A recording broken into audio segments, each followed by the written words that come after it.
bersama saya Dwi Suginta dengan NIM 2108107012. Di sini saya akan menyampaikan materi mengenai keadilan, kesetaraan, dan hak-hak individu dan kelompok. 3. Oke, di sini yang pertama kita akan bahas yaitu keadilan. Adil dalam Al-Quran diungkapkan dengan beberapa kata seperti al-haq, al-adlu, dan al-mizan. Adil dapat diartikan sebagai tidak memihak atau sama-sama berat, sepatuhnya, tidak berat sebelah dan tidak sewenang-wenang.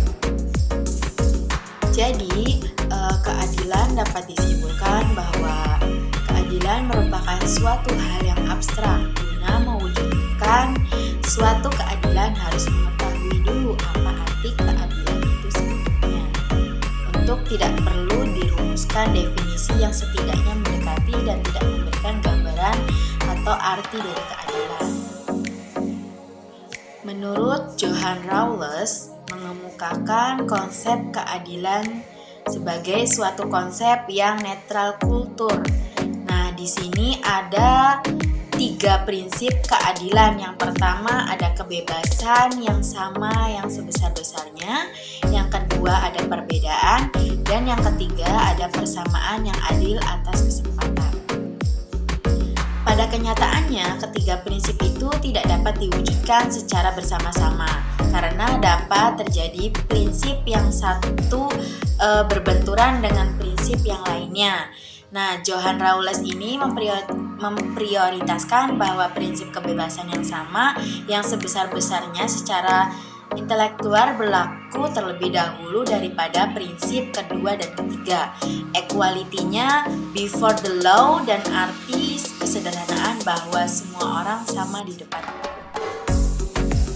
Yang kedua yaitu ada kesetaraan. Kesetaraan berasal dari kata equivalen atau setara. Nah, kesetaraan atau persamaan yang menunjukkan adanya kesamaan derajat, kependudukan yang setara, tidak lebih tinggi atau lebih rendah satu sama lain. Seperti contohnya di dalam kesetaraan, yang pertama ada kesetaraan gender yang berasal dari kesamaan kondisi bagi laki-laki dan perempuan untuk memperoleh kesempatan serta hak-haknya sebagai manusia agar mampu berperan dan berpartisipasi dalam kegiatan politik, hukum, ekonomi, sosial, budaya, dan pendidikan dan mempertahankan keamanan dan keadilan nasional. Yang ketiga ada hak-hak individu dan kelompok. Nah, terkait hak-hak dan individu dalam kelompok adalah suatu perangkat hak yang memiliki kebebasan oleh manusia baik secara personal maupun sebagai bagian dari komunitas ataupun kelompok tertentu. Nah, di dalam hak-hak individu dan kelompok ada dibagi menjadi yang pertama ada hak-hak individu. Nah, hak-hak individu adalah hak-hak yang fundamental yang melekat pada setiap manusia dari sejak lahir tanpa memandang ras, agama, jenis kelamin ataupun yang lainnya. Nah, di hak-hak individu juga sebagai berikut. Yang pertama, hak atas kehidupan. Nah, hak atas kehidupan ini adalah hak yang mengancam kekerasan ataupun ancaman lainnya. Yang kedua, ada hak atas kebebasan pribadi. Nah, kebebasan ini berpendapat, beragama, berpikir, dan berekspresi.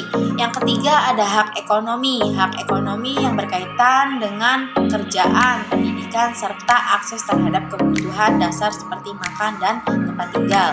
Yang keempat, ada hak atas perlindungan hukum. Nah, hukum diperlakukan secara adil dan dihadapkan hukum dan mendapatkan pengadilan yang tidak memihak. Nah, yang kedua ada hak-hak kelompok. Hak-hak kelompok adalah suatu hak yang dimiliki oleh sekelompok individu yang memiliki karakteristik, kepentingan, atau kebutuhan tertentu yang sama. Nah, contohnya yang pertama ada hak masyarakat adat. Nah, hak untuk mempertahankan tanah, budaya, tradisi, dan bahasa mereka. Yang kedua ada hak minoritas. Hak minoritas ini adalah hak kelompok etnis, agama dan budaya untuk melindungi dari diskriminasi dan asimilasi paksa. Yang ketiga ada hak perempuan dan anak, perlindungan dari kekerasan, eksploitasi, dan diskriminasi gender. Yang keempat ada hak buruh, hak untuk berserikat, mogok, mendapatkan upah yang layak, serta kondisi kerja yang aman. Nah, adapun hubungannya dan perbedaan antara hak individu dan hak kelompok itu yang pertama perbedaannya ya, kita membahas perbedaan. Yang pertama ada hak individu berfokus pada kebebasan dan hak asasi setiap orang secara personal. Yang kedua ada hak kelompok berfokus pada perlindungan identitas, budaya, dan kepentingan kelompok tertentu dalam konteks sosial. Nah, hubungannya, lalu hubungan antara keduanya itu apa? Yang pertama, hak kelompok tidak boleh melanggar hak individu anggotanya, misalnya kebijakan yang melindungi suatu kelompok budaya tidak boleh mengabaikan kebebasan individunya dalam kelompok tersebut. Nah, yang kedua itu ada hak individu, seringkali lebih terjamin jika hak-hak kelompoknya itu dilindungi. Mungkin cukup sekian mengenai keadilan, kesetaraan, dan hubungan individu dan kelompok. Kurang lebihnya saya mohon maaf.